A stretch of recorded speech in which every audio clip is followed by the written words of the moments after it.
Thank you again to Mayor Gabay and Janari for arranging this shiur. Welcome to our Skype shiur. Today we are studying Parashat Noach. I'd like to dedicate this shiur to Nishmat Batshena, Ruach Hashem Tinichena B'Gan Eden, Amen, and Refuah Shlema for Gabriela Nomi Bat Leah Malka, and also for my mom Tikva Ojni Bat Rosette, and Elisha Bat Sheva Bat Kelna Rafana, and Refuat Nefesh Bat Aguf Refuah Krova Lavo. And I would like to dedicate tonight's shiur also in honor of Chacham Ovadia Yosef, because tonight is the day of the Hilula of Chacham Ovadia, and maybe we're going to mention something about him as well. Parashat Noach. So, what was Parashat Noach about? What happened in Parashat Noach? What's the big event? Who's with me? The Mabul. The Mabul, the flood. That means the flood, God decided He's going to destroy the world. Now, what was last week's parasha? Bereshit. What? God created the world. So that's it. In one parasha, 1 week's time, He wants to destroy it. We just created it last week. This week is destroying it. So what went wrong? What happened? I think it's 10 generations, no? Oh, excellent. So here's a bit of a joke what I said. It's not 1 week. It's 10 generations. How many years is 10 generations? Mo? Give me a number. 1,000. In 1,000. So 1,000 time, normally, like a generation, it's like 25 years in our time. Okay, so 10 generations would be 250. So Gilad is right, it's more nearer to 1,000. And in fact, the year of the flood was 1,600 and something years since the creation. I think 1,665 years since creation. That was the year of the flood. So 1,656 years. Okay. Well, in the Torah, it's just 2 parashot. There's nothing like in between. Nothing of relevance happened. So the first question we need to ask ourselves is what are we supposed to learn from this episode? God was willing to destroy the world. He said, everything I created, okay, it took him 6 days to create. But all of creation is willing to destroy it.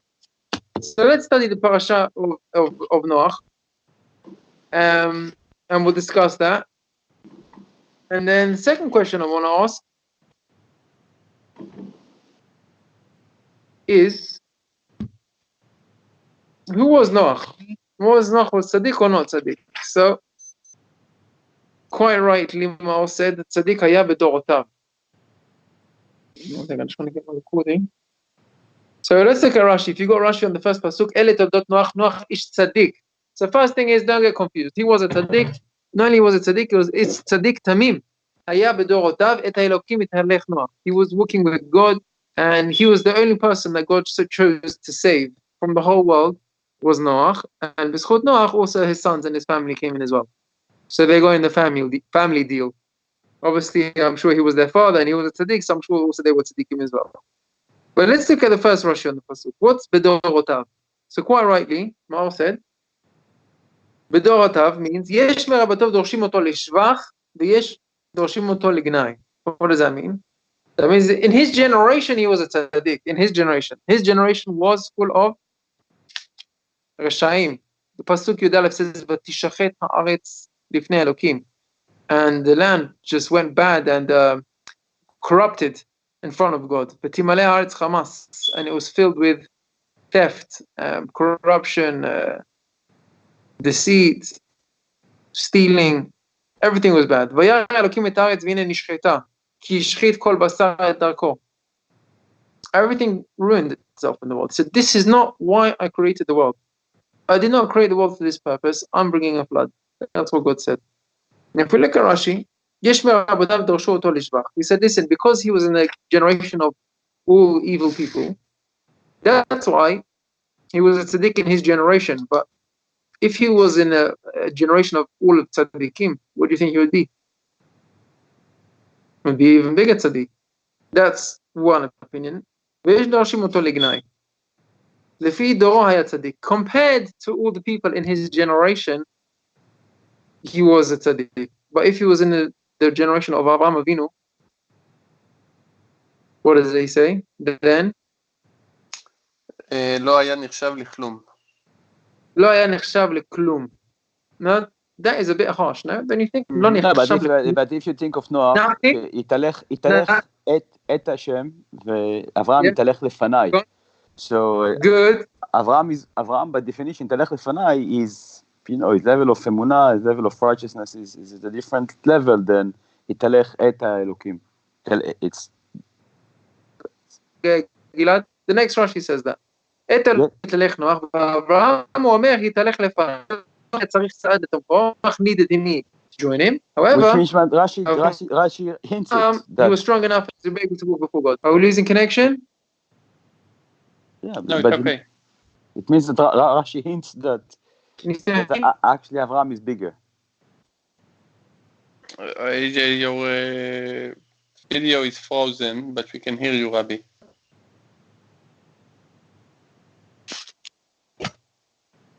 Oh, now it's back.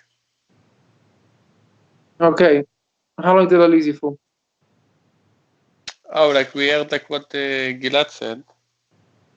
Okay, so Gilad said to Rashi, and it's very right, that Avraham Avinu was Yitelech Lefanai. He went forth before Hashem. That means he had his emunah and his trust in Hashem. My question is, okay, Avraham was better than Noach, greater, more tzaddik. But does that mean Noach was klum? He was nothing? That's what it means?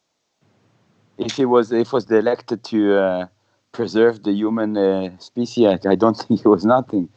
He was like... Go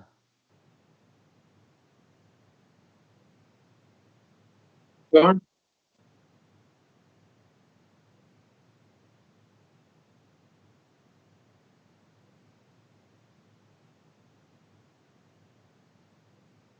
Okay.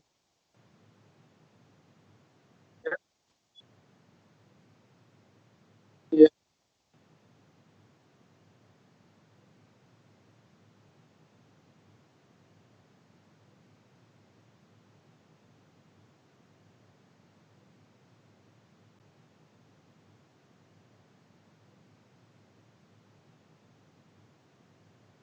Okay.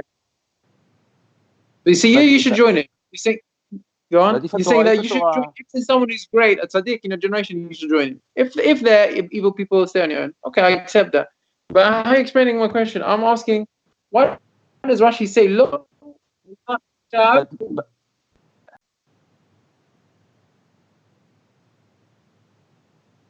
But Meir, Noach, the Torah says, that's something I'm explaining to myself as well. Torah says, Noach is tzaddik. So first of all, tzaddik is not, which means that he is a tzaddik, hard stop. It's not something that is relative. It's something that is absolute. He is a tzaddik. Now the question is, for me, is why was it tzaddik? You understand? It's like, it's not if you think of Avraham. Avraham is clear. You don't need to explain. It's obvious. But why Noach was tzaddik?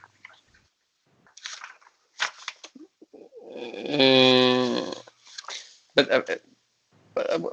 Rabbi, but like I think what was your question? Why Torah says that Noach was tzaddik? What did he do or didn't do? Or is it just what Meir said that okay, he just didn't do harm, he didn't do bad, like sur mera, so he did sar mera, for that he was considered tzaddik? Right.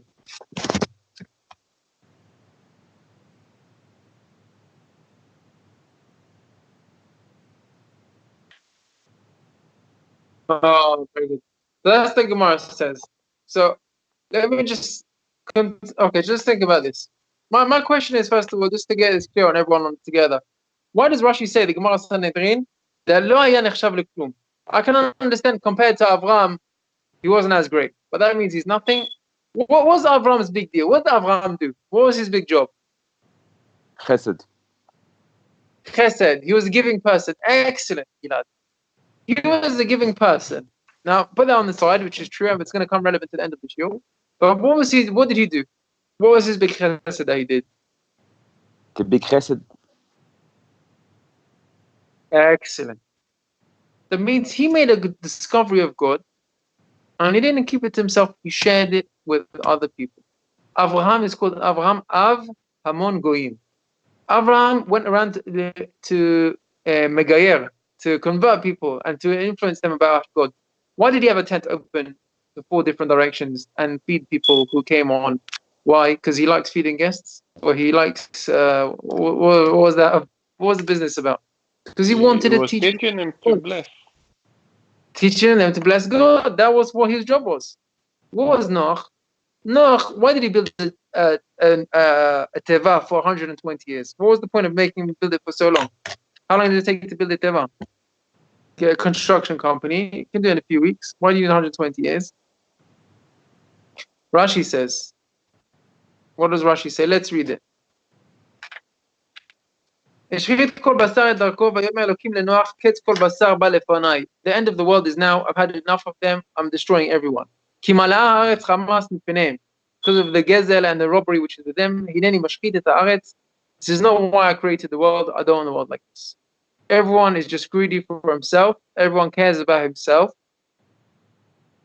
Stealing his own desires. This is not what the world is about. I'm destroying it. And think about it. God did create these enjoyments and these tanugim, but people got carried away with it. He said, make yourself a teva. Pasuk Tedvav gives him the measurements of the teva. Okay? Says Rashi and Pasuk Yudaled. There's so many ways of saving Noach. Why do you make him build a teva? Give him a ready-made teva. Hey, Noach, get on the teva. Off we go. Says Rashi. Why did he make him and trouble him to construct the teva, make him took him so long? God wanted people to see him. Hey, Noach, what are you doing? I'm building a teva. What are you building a teva for? God is going to destroy the world because everyone is corrupted. Everyone should do teshuvah and come back with me.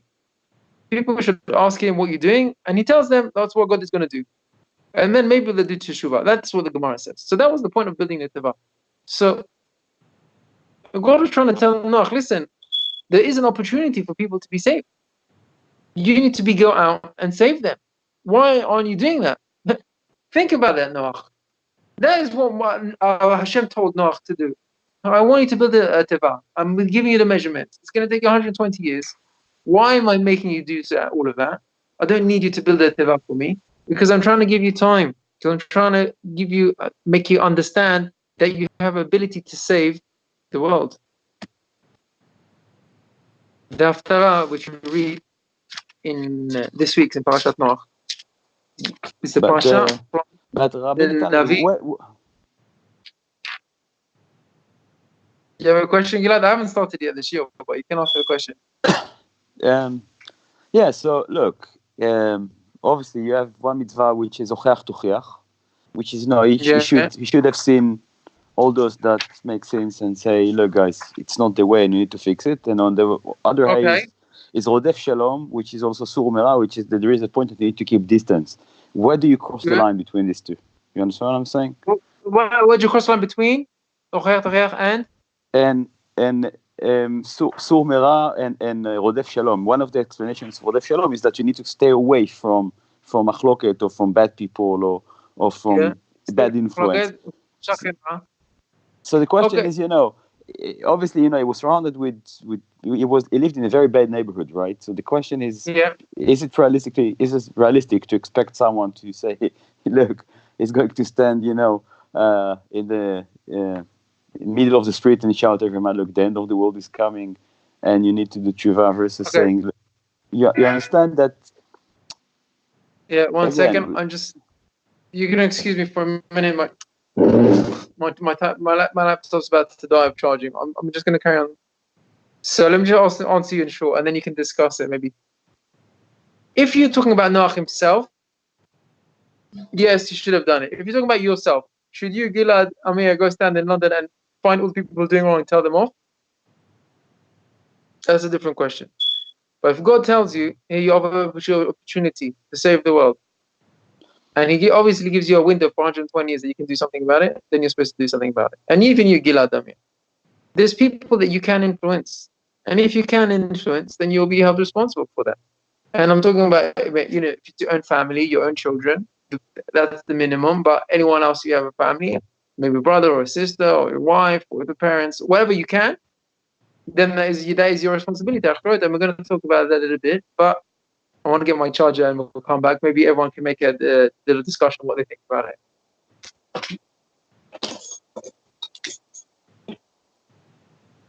Yes, Gilad, we're listening. I'm thinking about it. It's not a simple question. No, It's not. Sorry.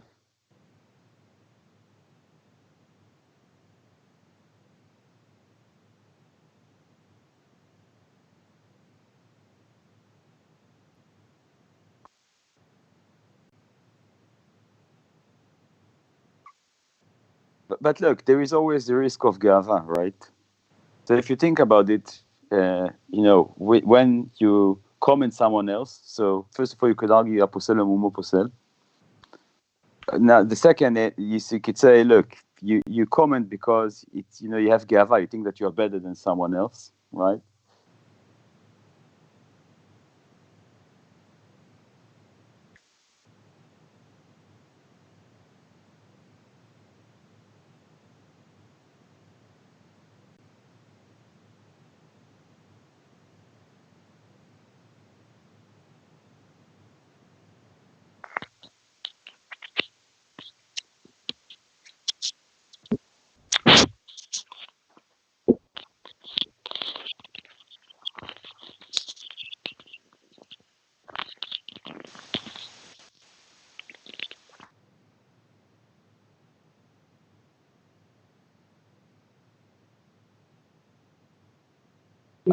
I'm thinking what you say. Okay.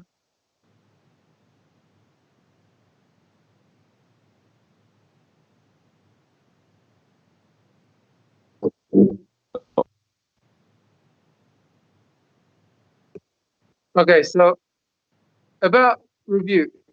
Okay, let's just get something clear. I remember hearing from my rabbi that now generations, no one's on the level to rebuke other people. What does that mean? That means you can't tell somebody you're doing something wrong because we have to do it without any personal resentment or without any feeling of elevation, making anyone feel less than us when we rebuke them or if we rebuke them. That's referring to other people. But like I said, a person with his own children or own family, that's the minimum that you're supposed to raise them in the right way. Nowadays, it's easier to have influence on people because you can just send it like a link or a shoe or a clip. However, that's not what we want to talk about. I want to talk about something else, even without Tocheach. Okay, Gilad, just forget the Tocheach for the moment. The Haftarah says, Ki mei Noach zot li asher nishbati navo mei Noach od al haaretz. God made the oath that He's never going to do again a flood in the world. And He calls the flood under the name of Mei Noach. Now, what's Mei Noach? What does Mei Noach mean? Translation: Mei Noach. What's Mei Noach? Hello. Thank you. The waters of Noach. Is it got to do? What does the waters have to do with Noach? Did the waters come because of Noach? The waters didn't become because of Noach. Noach was nothing to do with the waters. Noach was saved from the waters. So why are you calling it Mei Noach? So the Gemara says something amazing. The Gemara says, you know why it's called Mei Noach? Why is the flood called Noach? Akedah we call Akedat Yitzchak, yeah? And events we call Torah Moshe. But why is the flood called the flood of Noach? Because it was in Noach's time, okay? But Noach is more deeper connection. Says the Gemara, and I think it's the Gemara, I didn't find it. But the Gemara says why it's called Mei Noach. You know why? Because he was partly responsible for it. Because he could have stopped it. How could he have stopped it? Could have prayed. If you would have done a tefillah to stop them, for them to do teshuvah, they would have done teshuvah. You don't know why they didn't give up teshuvah? Because he gave up on them. And where's the proof? You see Avraham Avinu, he did tefillah. Where do we see Avraham Avinu prayed for Rashaim? סדום ועמורה. It's dumb. When Hashem said to Abraham, listen, I'm going to destroy Sodom, all corrupted evil people. So Abraham thought for a minute, wait, why is God telling me that? He wants to destroy them. Go destroy them. Why is he telling me? He's telling me he wants me to pray for them. So I'm going to pray for them. And he did pray. And he tried. Yeah, but it's also like with Moshe, when But Hashem Noach- come to Moshe. But Noach, when Noach, Hashem comes to Noach and says, listen, build a teva, I'm going to destroy the world. Noach says, okay, fine, you want to do that? He didn't pray enough. Why'd you give up? When you give up on praying, It's like the That's when opposite it's of Nase. It's like the opposite of Nase Adam B'Tzalmenu. It's like Hashem, like consulted, like Ish, if I can use, before creating man. She said Nase Adam B'Tzalmenu. It's like yeah. it's the opposite. It's like Hashem is But that's consulting kavod. with. Yeah, so Rashi says that Hashem was consulting with Pamale Shalmala, derech kavod. A person, even if you're a great man, you're like rabbi of the community or you're a king, you should always take advice from everyone and make everyone feel good. So derech It's slightly kavod, different. derech kavod tzadikim that can. Yeah. But the Gemara says that Avraham understood more than that. He said that he had something to do with it. And Noach should have realized that as well. And because he didn't pray, it was called on him. That is what a tzaddik is meant to be. It's meant to care for all the generations when he prayed. So I'm saying, if you've got family who are far away, okay, and Bezrat Hashem Mashiach is coming very soon, and not everyone's going to be lucky enough to witness of the end. So the family that we have, and obviously we care about them, who are far away from Torah mitzvot. Okay, maybe we can't personally influence them, but we can pray for them. We can't give up on every Jew. And no one says that we're not good enough to pray. You can't maybe do tochacha, but praying, why can't you do tefillah? Once you've given up on praying for somebody, and that's the message here from Noach. You can't give up on that. I want to tell you a beautiful chidush, which I heard from Rav Aaron Abutbul Khatan of Rav Ovadia. And I'm going to connect it also with Rav Ovadia, and you hear this beautiful story. And this has got to do with the whole story of Noach. Kohen Gadol, on Yom Kippur, he goes in and he does the Vidui Gadol. The Vidui. What is the Vidui? What does he do? He does Vidui for himself, all the Averot he did. Then he does the Vidui for the Averot of his family. And then he does the Vidui for all of the Averot of all of Am Yisrael. So Rav Dessler, he asked a question. And he says, why is the Kohen Gadol doing Vidui? I say Vidui in English. He's Confession. Thank you. Confession for sins of all the nation. He's a Kohen Gadol. What sins did he do? It's not his sins. Because in a way he's responsible. He's responsible for the sins of generation. Why is he responsible? He's got some sort of liability because he's supposed to lead and guide the generation for not doing Chataim. Exactly. So there's 2 points. First of all, he's meant to do leadership. He's meant to show them the right way. He's meant to be responsible for them. Maybe in some way lead them, maybe to rebuke them in some way, but of course to pray for them. And if he hasn't prayed for them enough and they're still doing Averot, then it's his vidui. He's the leader of the generation. He's the greatest. That's why I said, when your family, your children, you're the leader of your family. You're responsible for your children. You need to pray for your son and for your daughter and for them to stay great. That's what your responsibility is for.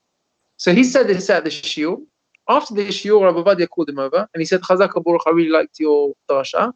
And then he said, I really feel like that. I really feel that if there's a child and he doesn't know Shema Yisrael, it's my fault because I'm responsible for him. He said, I really feel that. That's why I heard this Motzei Shabbat this week, Motzei Shabbat. Then yesterday, I met one of my friends, is Rav Eben Tzur, one of my neighbors here from the Shechuna, from the neighborhood, and he used to live in Harnof, next to Rabbi Ovadia. And one time he prayed the Tfilat Yom Kippur with Rabbi Ovadia. Now, amazing to see. And he said he witnessed this with his eyes. Now, try and imagine. It's, not a big room, a small size room, like a normal room in a house or a flat, but packed with people who pray on Yom Kippur. Maybe 50 people, maybe 100 people, but in a flat, not in a big synagogue.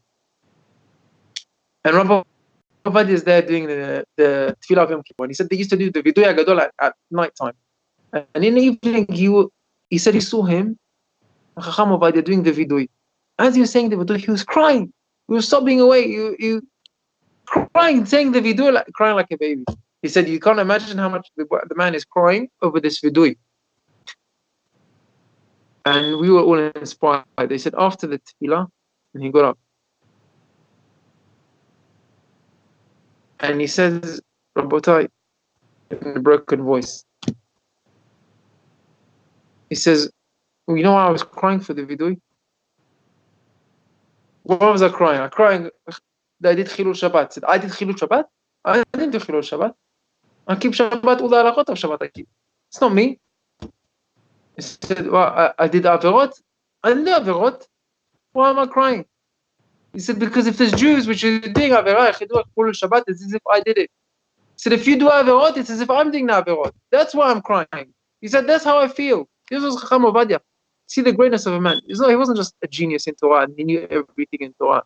But he really felt connected to every single person in Am Yisrael. His door was always open. Everyone wanted to come in. Anyone who was I remember I was a Khatan. I came in. Anyone a Khatan on his wedding day, he just walks in. Gets real treatment. Any Khatan. You're a Jewish Khatan, you get in. You get in a bracha. And then also people, miskenim or people with troubles, they used to come to him. But his door was open to everyone. He felt responsible for everybody. That was the greatness of the man. That was the leader. He was like the Avraham Avinu. He cared for every single person. If he said, if you're doing something wrong and I'm doing something wrong, I'm responsible for you. And this is amazing. I heard this story yesterday. But this is what was expected of Noach. So everyone over there was laughing at him. You're building a teva. These people were corrupted. You know how much they used to steal? They used to steal less than the Shaveh Pruta. Shaveh Pruta is something which is a few coins, which is the minimum to buy a little bit of fruit. They used to steal less than that. Imagine you have someone selling raisins. You steal one raisin.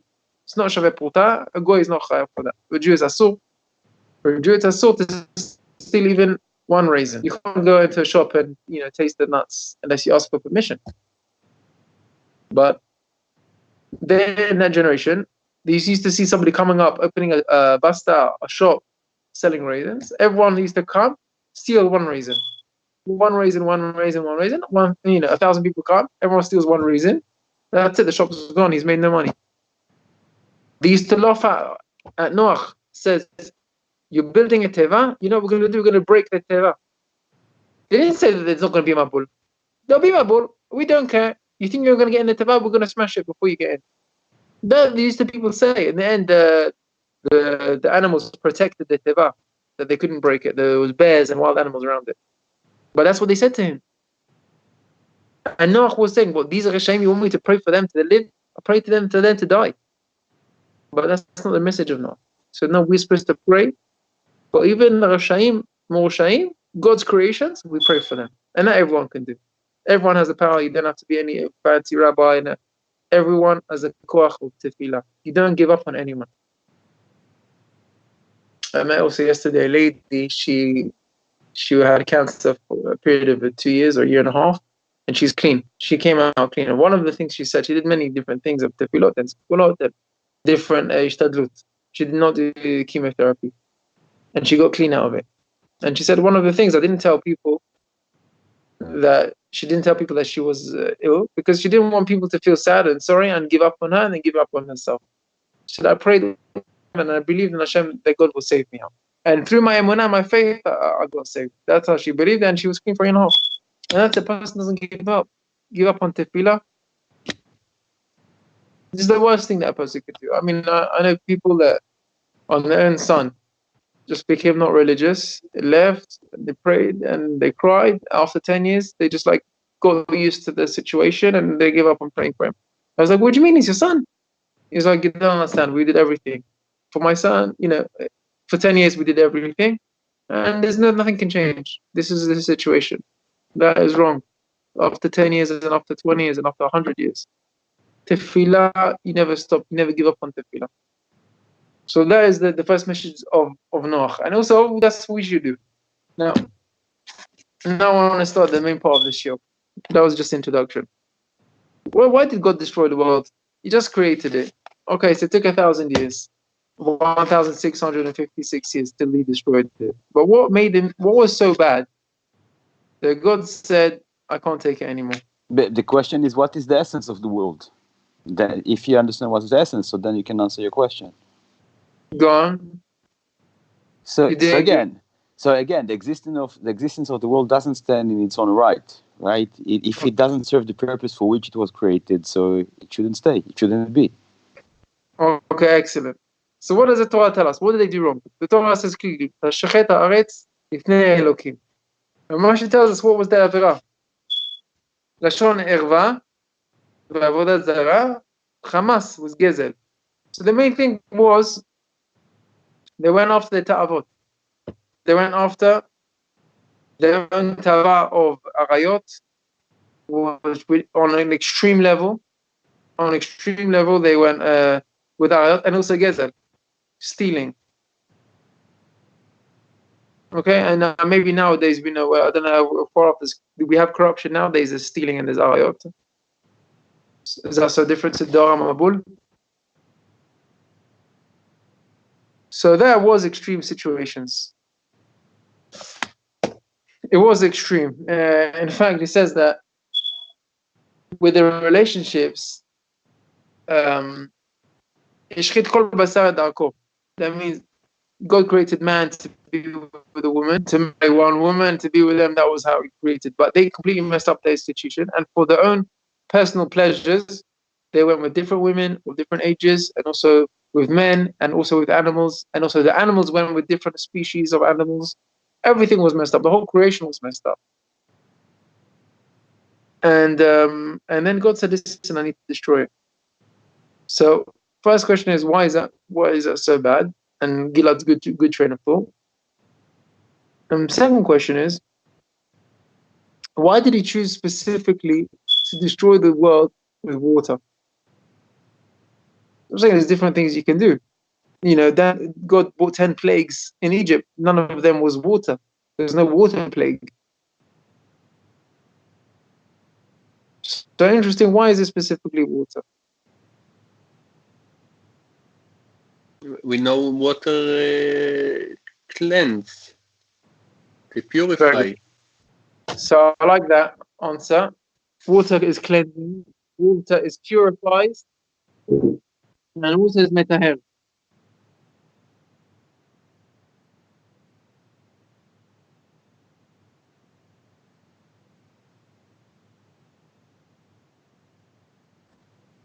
Uti?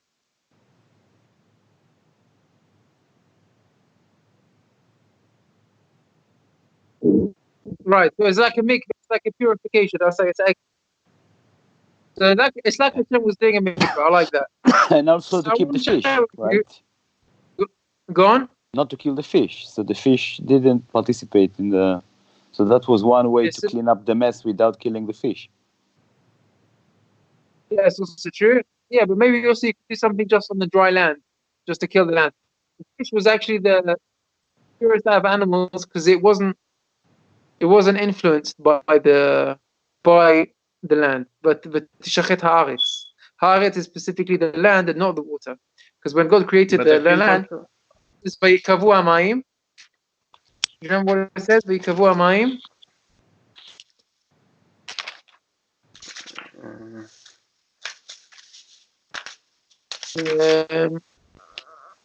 מתחת השמיים אל מקום אחד ותראה היבשה. ויקרא אלוקים ליבשה הארץ. So Eretz is where there's no mayim. And here in this parasha it says v'tishachet haaretz. That was what became corrupted. Mikveh hamayim karayamim. Mikveh, like we talk about purifying, is just a collection of water. And mikveh purifies because you're totally surrounded by water and you're sealed off from all the influence of the world. Even the air is polluted, but air's pollution is not only chemical pollution, but there's also spiritual pollution. And where do we see that? From Eretz Israel Machkima, the land of Eretz Israel, just the avir of Eretz Israel. Smell, breathe the air, you already feel more, you get more spiritually inspired. Whereas if you go to different places in the world, where there's corruptions. You see even in the air, there corrupts all creatures and species. And I think even now the scientific discoveries of in San Francisco, where it's the gay capital, that even the birds already homosexual, the same sex with the birds. So that's what level we're talking about. That how it's corrupted everything on the land. Whereas in the water is totally separated. It's separated off in the mikveh, and the fish don't get touched at all with any contamination. Fish are totally pure. Fish is something which you're allowed to eat without doing any shchita. There's no tikkun for fish. There's not even masrot. There's no shchita. There's nothing. Totally pure. That's why there's no fish korbanot. Fish is one of the healthiest things that you can eat. That's fish. So going back to our shield, why did God destroy the world, and why did He destroy it with water? So I'm going to bring you with water. Oh, sorry. Like with water, it's also like I think it's maybe the only way to cleanse, like not just like the surface above the land. It's also like going deep. If you can go in the maybe earth. Need to do the whole world inside the mikveh again. So very nice. So that also comes in. I want to go into a bit of a deeper level on the side of the Kabbalah to try and explain the bit of the Mabul and the lessons that we can learn from it. We're just touching on the principle of the sword. Not heavy Kabbalah, but like Kabbalah, like the Rishonim, Dad Zakeni, one of the earliest Rishonim, he made the mashal. He said, mashal, imagine a Kadosh Baruch Hu. He's like a king. And the king, he built a beautiful building of housing, and it was luxury. And he brought a whole group of blind men to enjoy the building they created. And these blind men, he commanded them, listen, this is your room. This is where you sleep, where you eat, where you shower. Everything's there for you. And these blind men, they're so grateful to the king, saying thank you and praising him on everything that he did for them. And the king thought, well, if this is how much praise I'm getting from the blind men, so maybe if I bring men that could actually see what I created for them and appreciate what I did for them, so how much more so will they praise me? So he said, okay, out with the blind men, bring in the group of healthy seeing men that can see everything. And the man was really impressed, and they really started to enjoy themselves with the luxuries of this house. Luxury furniture and rooms. And they really enjoyed themselves too much. And not only they didn't praise the king, but they got haughty. They became arrogant. And in their arrogance of enjoying themselves and sleeping and enjoying the pool or the jacuzzi, whatever there was there, they started actually cursing the king. And the king said, what? This is how I treat you, and this is how you respect me. Bring in the blind man, tell the blind man to kill the other men, and they can take over. And that's what he says. And this is the same thing also in the Rosh Halaton. And he says the same thing is with HaKadosh Baruch Hu. HaKadosh Baruch Hu created the world, and the waters of the world praise God. The rivers raise their voices to Hashem in praise. And God said, wow, if I create man that can hear and that can see, then he'll praise me even more. And God creates man. He says all the waters, and then he created the man that came from the Aretz, from the Adama, and instead of the man. And then the man takes all the goodness.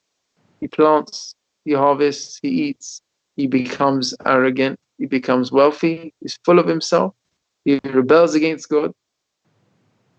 And then God says, bring back the water, tell them to destroy the men. And wipes them out and washes them all out. And that is the flood. And that's how he explains. Also, the Midrash also explains this, that Yikavua Mayim. That means he sent the waters out, brings the man in, man gets corrupted, brings back the water to wash away everything.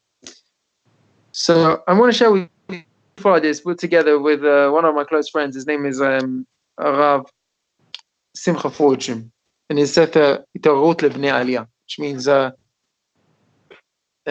different spiritual arousement for a growing person. Itarot Lebnei Aliyah, arousing for the man who wants to grow. So he brings this idea, and he asks the question: what's the connection between the men and the blind? Why are you asking the blind man to kill the other men? If you don't like the men and the kings are happy with them because they're arrogant and they're ungrateful, so okay, kill them. You want the blind man to kill them? What's the connection between the blind man and the seeing man that you're asking the blind man to punish them? And what's the connection also with the waters of the world, that Hashem is specifically asking the waters to come in for the sin of the ungrateful men who are taking over the world and desires? Is it clear, the question? Is everybody with me? Yeah, can you? I think I missed. I didn't really understand. Did you get the mashal? A king built a house, and it was a fancy luxury house, and he brought the blind man in. The blind men were very praisy and grateful to the king. So the king says, listen, if these are the blind men, imagine if they could see everything, then they'll praise me even more. He brings in the men that can see, and they take advantage of the house, and they become arrogant and ungrateful, and they curse the king. So the king says, okay, bring in the blind men and tell them to kill all the ungrateful men that can see, and they didn't praise me even though they can see. So says God, I created the world and I created the waters of the world, and the waters praise me. So God said, send away the waters, bring in the land, and let man take advantage of the world and praise God for all the goodness that there is in the world. Man takes the world, he enjoys it to his own personal pleasure, ungrateful, he's corrupted, and he doesn't go in the way of God. God's angry, says, waters come back, wash away man. That's the end of the mashal. That's the mabul. That is what happened. So I ask the question, what is the connection, and why does Hashem specifically want the waters to punish man? What is the waters involved? Why does he want the blind man to kill the other men? If you want to kill them, let the king kill them. Why does the king want Dafka, the blind man, to come back? Why does Hashem want the waters to come and wash away? Because they were there beforehand. What's the connection between them? And now we're going to go a little bit deeper. I'm going to touch on Chaim Vital on Shari Kedusha. But is everyone with me on the question? Before we go a bit deeper? Yeah, maybe because the water cannot be contaminated. Good. And then what? Very good. But what's the connection to that? How do you connect that to the men? Well, how do you connect the blind man? Why is the blind man asked to kill the seeing man? Because they cannot. Sorry, go, Gilan. No, actually, building on what you said more, because they cannot see what the normal people can see, so they will not be contaminated, as Moore said. Yeah. So it's the cleanest way to do the transition. Very interesting. Very interesting. He said something different, but I like that what you said. They can't pass it on. I think that's also true. I like that. Because he goes on a different direction. Mayor, you want to say something? So I'll tell you what he says, and think about it. It's true. He says the seeing men, what was their fault? That they used their advantage, their eyes, to see, and instead of using it to praise God, what do? They used it to anger God. They bring in the blind man, and God said, the king says, listen, you should look at the blind man. Look how happy he is. He doesn't even have eyes, and he's thanking me the whole day. And look what you're doing. You're doing nothing. You can see all the goodness, and you're taking it for granted, and you're being ungrateful. That is the connection. You're supposed to learn from the blind man how to do the right thing. Rabbi Netanel used to say, whenever you see a blind man, you should be happy. You think, oh, miskin, he's blind. No. Think, oh, thank God I have eyes. I could be that blind man. You see a man on a wheelchair. You think, oh, miskin, he's on a wheelchair. No, you should think, thank God I have feet. I could be that man in a wheelchair. God didn't make me like that. I should thank God all day and say thank you to Hashem that I don't have a wheelchair. You see a man driving a fancy car, you say, oh, how lucky he is. You say, oh, Hashem, I wish I could have that. So why don't you do the opposite? When you see somebody without legs, you say, oh, thank you, Hashem, for giving me legs. Praise Hashem. He says, what's the connection with water? And here we're going to go a little deeper. Says Reb Chaim Vital on Rashi says on Pasuk Yud Gimel, ויאמר השם אלוקים לנוח קץ כל בשר הבא לפניי, כי מלאה הארץ חמס. I've had enough. Rashi says, לא נחתם גזר דינם. You know what was the gzar din? That means what was the convicting accusation? Yeah, the gezel. The gezel, the stealing, the robbery. That was the corruption. Why are you taking something that doesn't belong to you? That's why I created the world for you to steal. Who do you think the world belongs to that you're stealing? Says Reb Chaim Vital, he says, you know what the stealing is? What it's about? He says that comes from the ta'ava. You're so into yourself, you're thinking about yourself, how much you can give yourself pleasure, that you take from other people. And you take other people's money and other people's wives to give yourself pleasure. So all you're thinking about and caring about is yourself. This is ta'ava. Ta'ava, says Reb Chaim Vital, is the yesod of water. Very interesting. Mayim. Yesod ha-mayim is ta'ava ta'anugim. So they took all the ta'anugim and they used it for their own personal pleasure. Water creates pleasure because water makes things grow. All the food that you eat is from the water cycle. Water makes the food. Without water, you can't enjoy yourself. Okay, apart from swimming and jacuzzi and other things you can do with water, but the ta'anugim of food and eating is from water. And also other things come from that as well, because you end up stealing for your ta'anugim. So that was the shoresh yesod kilkul. That everything was corrupted because of the yesod of water with tanugim, that they took it an extreme level of stealing and arayot. Therefore, the correcting had to be from the yesod of the mind. That's what had to come back. Now, if you think about the blind man, what ta'anug, pleasure, enjoyment does he have? Have you ever seen a blind man eating food? I have. It's unpleasant to even watch, to see. He can't see where his food is on a plate. He needs somebody else to help him. Unless it's a sandwich, he can't enjoy it. Have you ever eaten in the dark? You ever eaten food in the dark? No, but I know like there are restaurants that you eat in the dark. Maybe dim the lights, but not in the dark. I think enjoying that it's like complete darkness. To really to understand, like, you know, what blind people feel. Okay, so maybe just see what blind people. That's what a blind man feels like. It's like a man eating in the dark. Now, I don't understand. If you ever try and eat, you always put on the light, because part of the enjoyment of the food is to see the food. Now, even if there's enough light just to see where, to use your fork, but if you can't see it, you can't enjoy it. Part of enjoying the food is seeing it. That's why on Erev Shabbat, why do you light candles on Shabbat? Nerot Shabbat. Part of the reason is for Oneg Shabbat. You're supposed to be able to see and enjoy the food. You put on the lights for Shabbat, so you can enjoy looking at the food. Gourmet chefs, they spend so much time trying to decorate the food, make it look nice, serve it nicely. Why? It tastes the same? No, it doesn't. Half the taste is in the presentation. That's how you enjoy it. You present it nicely. People charge a lot of money for that, to make it fancy. Yeah, you make it fancy. Why? Because it looks nicer. You enjoy it more. It has a price. It is an enjoyment. A blind man cannot enjoy that level of food because he cannot see it. So a blind man is limited in how much he can enjoy the ta'anug of food.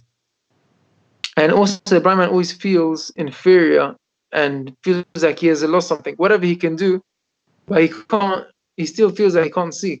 And he knows that. So he doesn't have he's got like a mechanism of which breaks him from reaching a level of arrogance which a man which can see reaches. And it's a level of Vishman Yeshurun Vayivat, which means Yeshurun, which is Israeli, Yishman, became fat, he's full of himself, and he just resented God. It means when a person gets too much goodness, it gets to his head. He gets full of it. And if a person always feeding himself and cares about himself, his own personal pleasures, he becomes arrogant and resents Hashem and leaves Hashem. And that's what God decided, I'm destroying the world.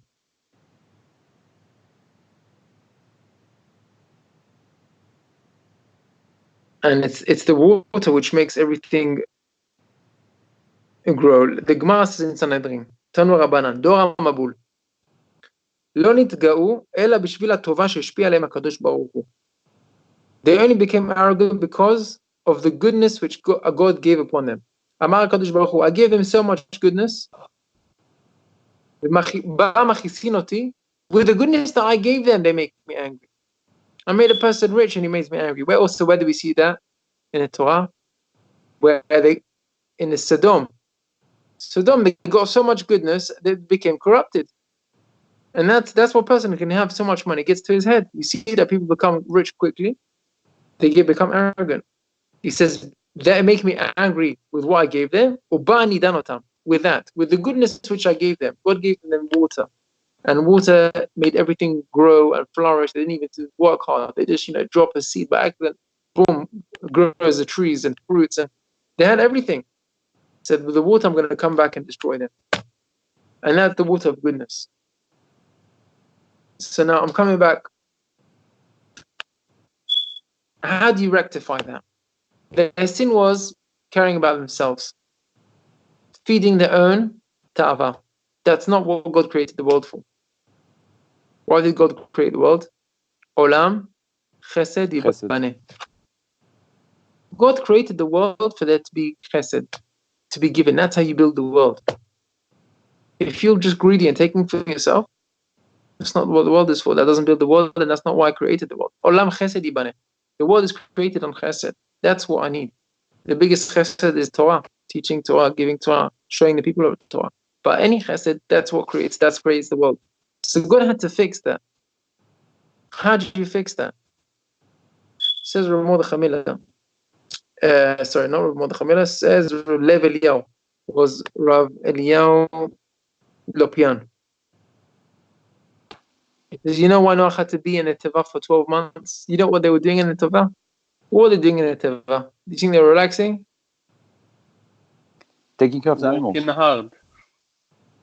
They're working very hard to feed the animals. You know what happened one time? The Noach came late to feed the lion. You know what happened? What happened?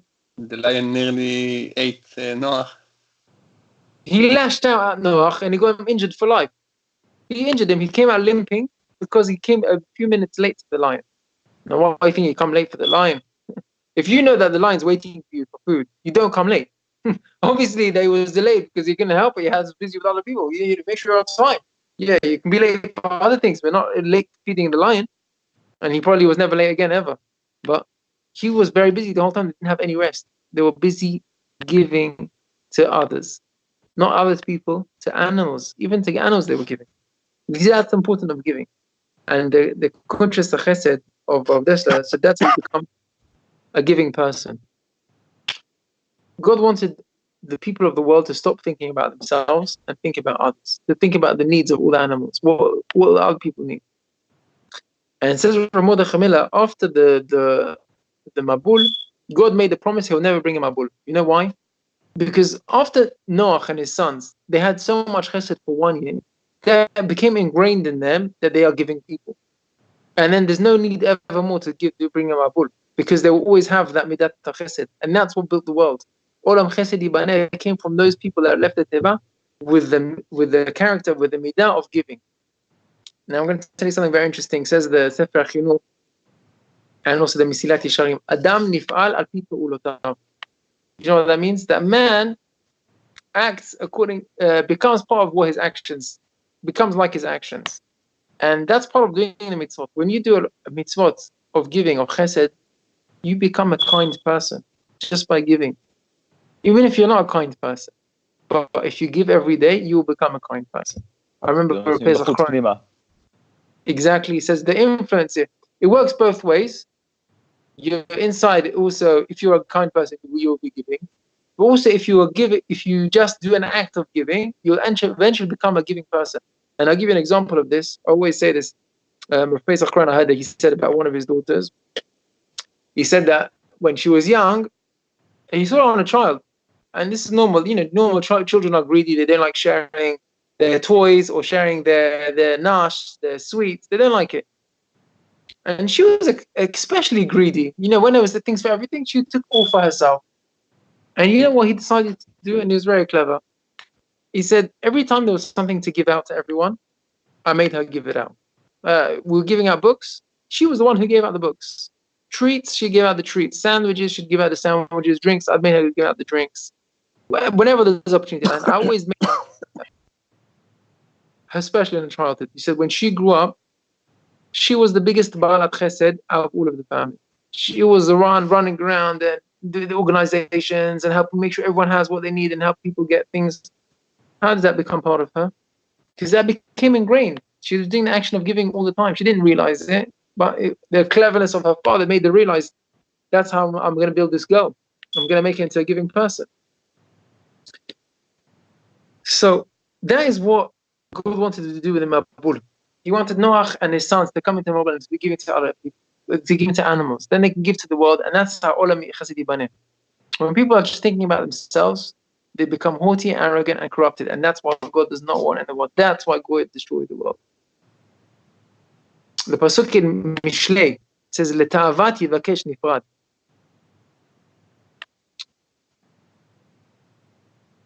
Okay, we're going to do this a little bit. Yeah. What happened?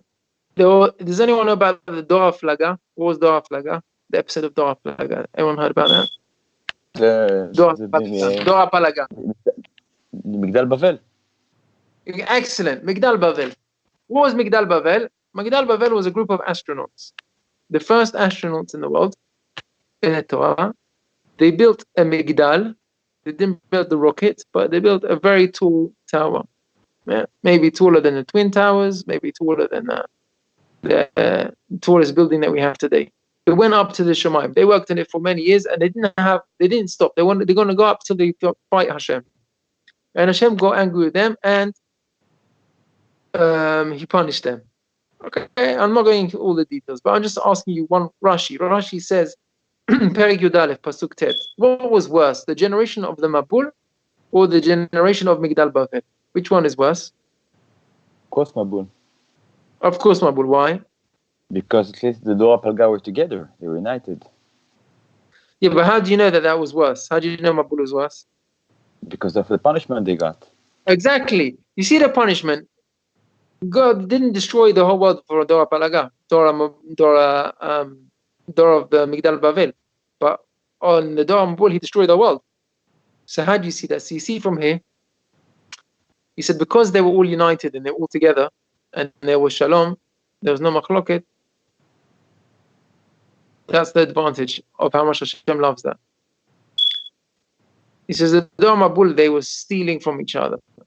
They were fighting each other. That's why they got lost and they killed. But the generation of Bavel, they had friendship with each other. They spoke one language. They were united. So even though they did bad things and God punished them, quite rightly, but he just hated them. You see from here, God hates machloket shalom. How much loves the shalom. Now, according to what we've been saying, we can understand this on a much deeper level and how beautiful it is. You know what's ta'ava? A ta'ava of a person is a person who thinks about himself and only himself. That causes separation. Why? What causes you to steal? Because you separate yourself. You think about yourself. But when you're giving to other people and you think about others and you're not taking, that causes unity. How do you become united? You have to give up something. You can't become united without giving up. How do you separate? When everyone says, I want it my way, you want it your way. How do people get divorced? I want it my way, you want it your way. Okay, let's split. How do people stay married? Okay, I'll give up on myself. It's not all about me. It's about giving. I'll give you what would you like? How do you like it? This is the way you do it. We'll do it your way. I'll drive the way you want me to drive. I'll cook the way you want me to cook.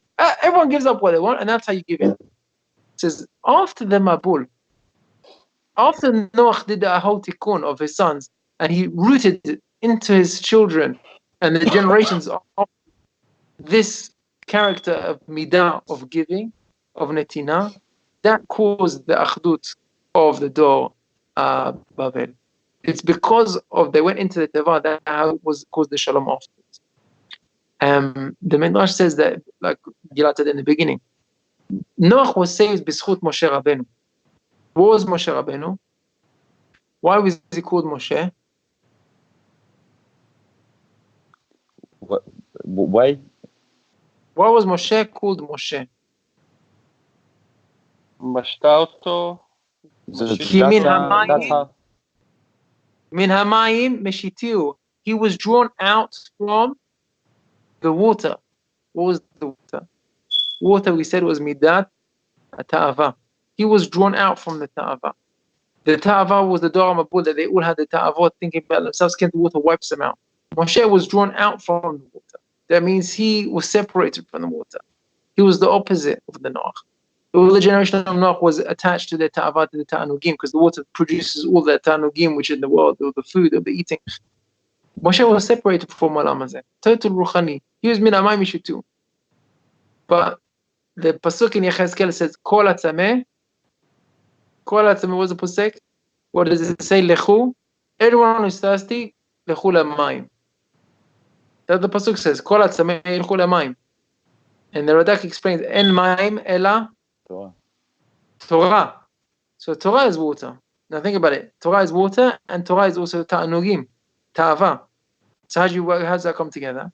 It says the Radak, if you are tzameh, if you are thirsty and you have ta'ava for water, go to the Torah. Because your neshama wants Torah. Now I'm going to say something a little bit deep.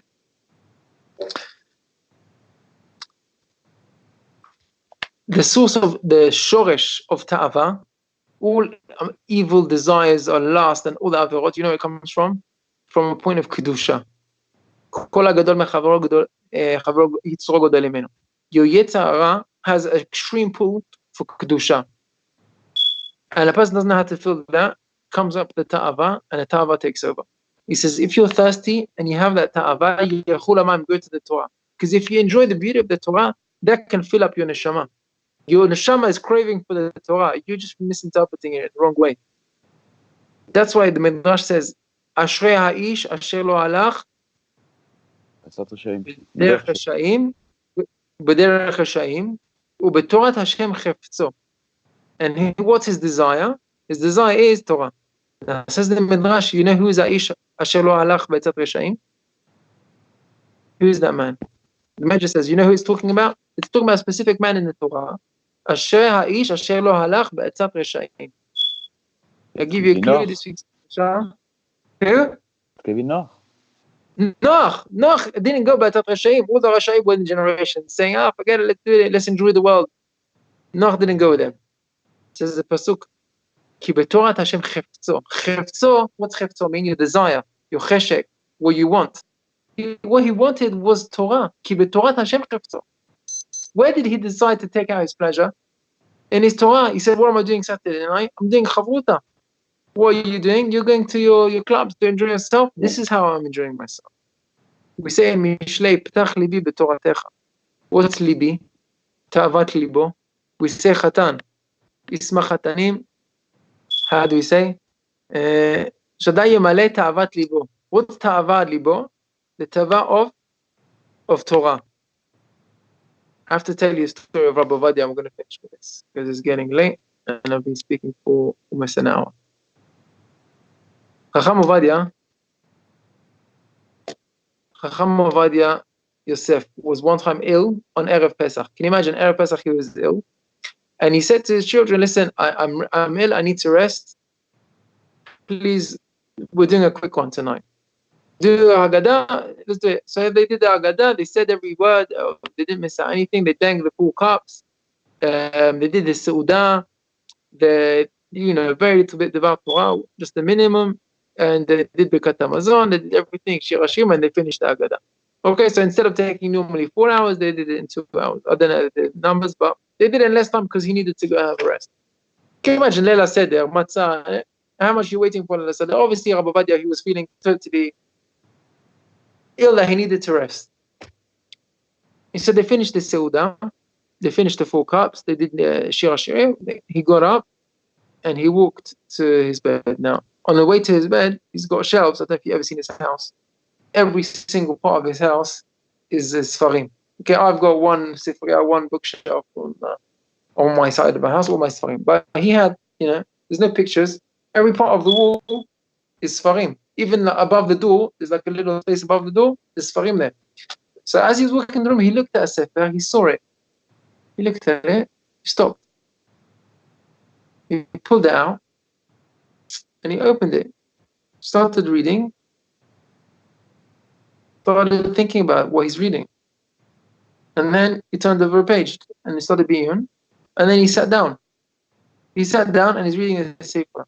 He said he sat down there for 4 hours reading this book, studying Torah for 4 hours when he's ill and he couldn't even stay for Leil HaSeder. You know why? This is ta'avat libo. How many times we cut our evening early? We say, okay, well, I need the early night. I'm not feeling well. Whatever we're doing, we go home early. I can't make it for the function, or we're going out with friends. You get home and then you're reading a good book, you see a good film, or you're on a conversation on the phone, or you read an interesting article, whatever a person enjoys. But you enjoy it, you get into it, and it can take you up for 2-3 hours, 4 hours maybe. He said, Ta'avat libo of Chacham Ovadia was the Torah. He said, every day when we make a baracha in the Torah, kol boker, we say Bekot HaTorah, Ha'arev na Hashem Elokeinu.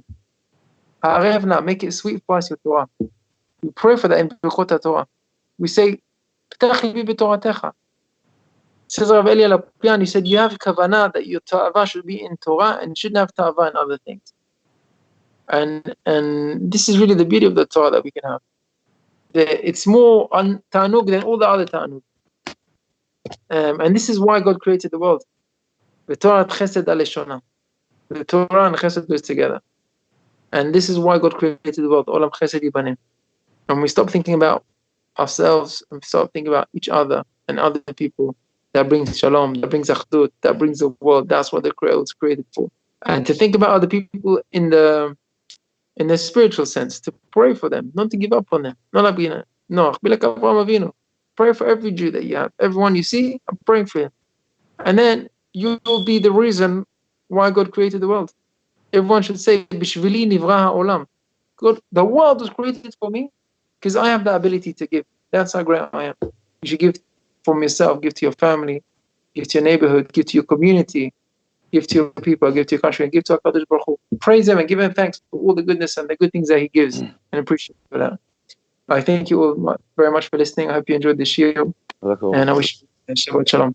Shabbat Shalom. Thank you. Thank you very much. Thank you, Rabbi. Shabbat Shalom. Chazak u'baruch. Chazak u'baruch.